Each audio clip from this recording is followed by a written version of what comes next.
चलो आज इस ग्लू गन से, कुछ ग्लू स्टिक्स से जो मेरे पास बहुत सारी हैं, पीओपी से, ग्लू से, कार्डबोर्ड से और इन प्लास्टिक की स्टिक्स से कुछ बनाकर देखते हैं। होम डेकोर बना रही हूँ तो पूरा वीडियो ज़रूर देखिएगा। चलिए इसे बनाना शुरू करते हैं। सबसे पहले हम लेंगे ये कार्डबोर्ड जो थोड़े से थिकनेस में होगा और इस पर हमारी पृथ्वी जैसी गोल आकृति इसके ऊपर बनाएंगे। आज तो वीडियो की शुरुआत में आपको हेलो कहना भूल ही गई।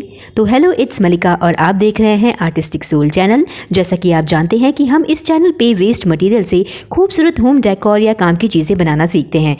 और जो आप आज वीडियो देख रहे हैं, अगर आप उसे मार्केट में लेने जाएंगे ना तो आपको 5,000 से 7,000 तक का झटका लग सकता है, क्योंकि इतना महंगा आता है। मैंने सोचा इसे घर पर ही बनाकर आपको दिखा देती हूँ, क्योंकि इसे बनाना इतना आसान है ना कि कोई भी बना सकता है। तो देखिए, मैंने सर्कल कट कर लिया है और सर्कल को हाफ कट करने के बाद एक और छोटे से सर्कल की हमें ज़रूरत पड़ेगी। तो उस छोटे से सर्कल का साइज़ आप कैसे लेंगे, बस इस सर्कल के बीचों बीच जहाँ हमने पॉइंट लगाया था वहाँ पर एक छोटा सा सर्कल बना दीजिए। अब आपके कंपास में उसका माप आ चुका है तो आप इस अलग से कार्डबोर्ड पर उसे इस तरह से ड्रॉ कर लीजिए और ऐसे 2 पीस हम कट करेंगे। वैसे आप बड़े वाले सर्कल को कट करने से पहले भी ये वाली स्टेप ले सकते हैं। मैं भूल गई थी तो मैंने बाद में लिया है और आपको क्लियरली बता भी दिया है। तो जैसे आपको ठीक लगे आप वैसा कीजिएगा। सर्कल कट हो चुके हैं, अब इन्हें हम पेस्ट करेंगे। इतने मोटे कार्डबोर्ड को भी हम 2 पीसेस में इसलिए ले रहे हैं ताकि इसकी थिकनेस और बढ़ जाए, ताकि इसमें ना थोड़ा सा सॉलिडपन आ जाए। भले ही हमने सेम साइज़ के कार्डबोर्ड कट किए हैं, लेकिन चिपकाने के बाद ना थोड़े से एक्स्ट्रा कार्डबोर्ड ना बाहर की तरफ निकलते हुए दिखाई देते हैं। उन्हें इसे पेस्ट होने के बाद कट कर लीजिए। अब बारी आती है इस कार्डबोर्ड के इस साइड वाले पार्ट को कवर करने के लिए। ये बहुत ज़रूरी स्टेप है, इसलिए बिल्कुल भी इसे स्किप मत कीजिएगा, नहीं तो आपका बना बनाया क्राफ्ट ना बाद में अनफिनिश्ड सा लगेगा। इसलिए ये स्टेप लीजिए।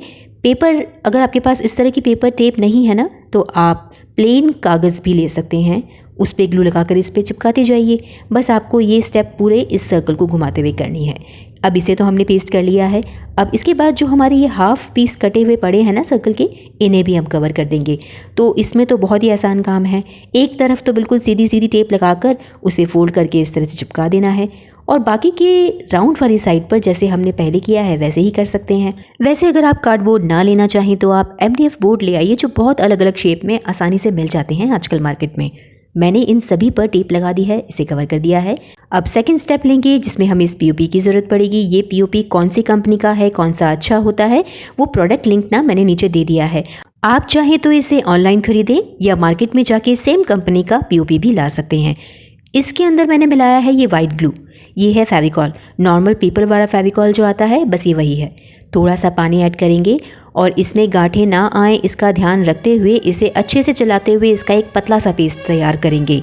इसे बिना गांठों के हमने इतने स्मूथ तरीके से पेस्ट बना लिया है। अब बस इस पेस्ट को ब्रश की हेल्प से इस कार्डबोर्ड के पीस पर स्प्रेड करना होगा। तो बेसिकली हमें इस कार्डबोर्ड के पीस पर आगे और पीछे इस POP के पेस्ट को लगाते हुए कवर करना है ताकि इसके ऊपर एक लेयर आ सके, और बाकी के टुकड़ों पर भी हम ऐसा ही करेंगे। आप जब भी POP से काम करें ना तो POP को हमेशा ग्लव्स पहन के यूज़ करें या फिर ब्रश की हेल्प से यूज़ करें। मुझे आप ही में से किसी सब्सक्राइबर ने इस बात की सूचना दी थी, तो मुझे लगा आज आप सभी के साथ उसे शेयर कर लेती हूँ, क्योंकि POP से खुले हाथों से काम करना गलत होगा। तो आप ये वाली सावधानी तो ज़रूर बरतिएगा। कार्डबोर्ड को मैं 2-3 घंटों के लिए धूप में रख दूँगी, क्योंकि सर्दियाँ हैं तो वो थोड़ा टाइम लेगा। तब तक हम आगे का काम करेंगे और ये बचे हुए POP के पेस्ट में थोड़ा सा और POP, थोड़ा ग्लू और पानी मिला के एक गाढ़ा पेस्ट तैयार करेंगे। पहले जैसे हमने थोड़ा पतला पेस्ट बनाया था, ये थोड़ा सा गाढ़ा होगा। और एक हमें कंटेनर की ज़रूरत पड़ेगी, वो किसी भी शेप में हो सकता है। मेरे पास ये फूड वाला कंटेनर खाली पड़ा था तो मैं इसी से आपको बनाकर दिखाऊंगी। थोड़ा सा ऑयल लेंगे, तो लगभग आधे चम्मच के बराबर मैंने इस कंटेनर में ना ये ऑयल डाला है और इसे ब्रश की हेल्प से ही अच्छे से स्प्रेड कर दूंगी। आप इस बात का ध्यान रखिएगा कि ये कंटेनर आप जो भी लेंगे ना वो थोड़े पतले प्लास्टिक का ही लें तो ज़्यादा बेस्ट है। अब जो हमने पेस्ट तैयार किया है, इस पेस्ट को इसके अंदर धीरे धीरे डालते हुए, इसे टैप करते हुए और इसमें से हवा निकालते हुए इसके अंदर हम डालेंगे। ऊपर की लेयर को स्पून से या किसी चीज़ से हम स्मूथ करेंगे। इसे सेट करने से पहले इसके अंदर ज़रूरी काम है, वो है ये प्लास्टिक की स्टिक्स या बैम्बू स्टिक्स भी ले सकते हैं। मेरे पास ये प्लास्टिक की स्टिक पता नहीं किस में आई थी, लेकिन मेरे पास ये वेस्ट मटेरियल में थी तो मैंने इनका इस्तेमाल कर लिया। आप भी कोई भी स्टिक्स यहाँ पर इस्तेमाल कर सकते हैं, बस वो थोड़ी मजबूत हो, इस बात का ध्यान रखिएगा। अब इस क्ले के बिल्कुल बीचों बीच मैं इन प्लास्टिक की स्टिक को इस तरह से रख दूंगी। आसपास स्केल रख के इसे सूखने तक इसी तरह से रहने दूंगी और सेट होने दूंगी। देखिए सेट होने के बाद ये कितने आराम से निकलेगा ऑयल की वजह से। आपको मैं दिखाती हूँ। देखिए साइड में ऑयल भी है अभी भी, तो ये देखिए कितने आराम से निकल गया। इसे निकालने के बाद भी आप जल्दबाजी मत कीजिएगा। इसे धूप में कम से कम 2-3 घंटे और रखिएगा ताकि इसका मॉइस्चर पूरी तरह से निकल जाए। तो अब मैं इसे सेट होने देती हूँ और आगे का काम करती हूँ। जब तक हमने ये काम किया हमारे ये कार्डबोर्ड के पीस भी अच्छे से ड्राई हो चुके हैं। अब बारी आती है सबसे मेन काम हमारे इस ग्लू गन की। लेकिन उससे पहले इस कार्डबोर्ड के पीस को आपको इस तरह से रखते हुए इसमें मार्किंग करनी है। अब वो क्यों कर रहे हैं वो आपको आगे पता चल ही जाएगा इस वीडियो में। बस मार्किंग कर लीजिए और इस ग्लू गन से ढेर सारे शॉट्स मारिए। आई मीन कि हम इस ग्लू गन से यहाँ पर डिज़ाइन बनाएंगे। तो डिज़ाइन में क्या है, सिंपली हमें प्लेन लाइंस लेनी है जो आगे पीछे इसी तरह से चलती जाएंगी।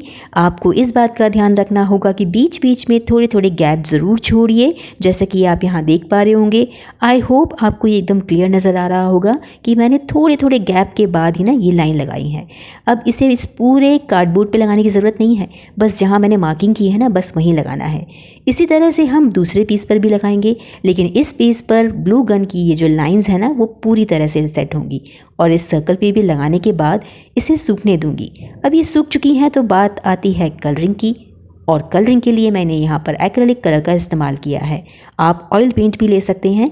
सिल्वर कलर के लिए मैंने यहाँ पर लिया है ड्राई पाउडर। इसे बनाने की टेक्निक भी सीख लीजिए।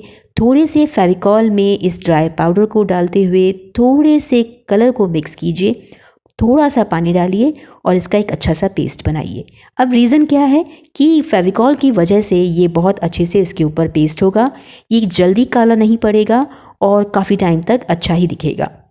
किसी भी ड्राई पाउडर को बनाने के लिए ये मेरी अपनी टेक्निक है। अगर आप भी कोई टेक्निक इस्तेमाल करते हैं तो आप उसका भी यूज़ कर सकते हैं। और आप क्या इस्तेमाल करते हैं फेविकॉल की जगह वो मुझे ज़रूर बताइएगा ताकि मेरी भी थोड़ी सी नॉलेज बढ़ सके। तो मैंने यहाँ पर ये सिल्वर कलर का काम कंप्लीट कर लिया है।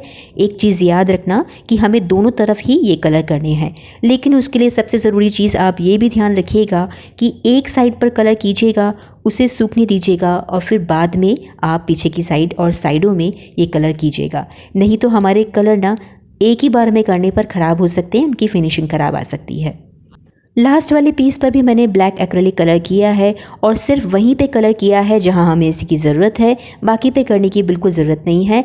इन्हें अच्छे से सुखा लिया है। अब बारी आती है इन्हें जोड़ने की। तो ये मेरी मैजिकल ग्लू है जो आप हमेशा मेरे वीडियोस में देखते हैं।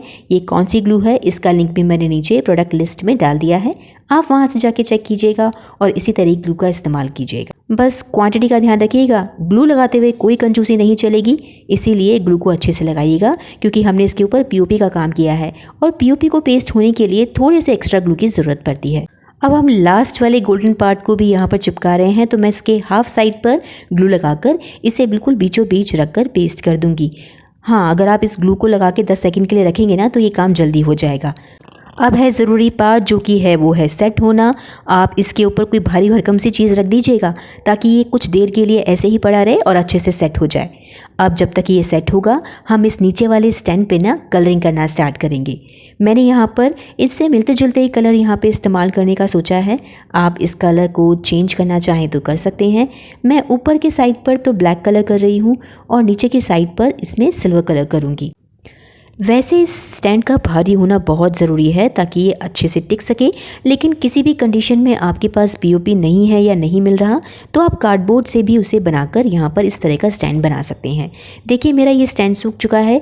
अब मैं इसकी स्टिक पर थोड़ी सी ग्लू लगाऊंगी, 10 सेकंड के लिए इसे रहने दूंगी और जो हमने ये कार्डबोर्ड का पीस बनाया है ना उसे यहाँ पर रहने दूंगी। ये सबसे ज़रूरी चीज़ है, इसे सेट होने में थोड़ा सा टाइम लगेगा।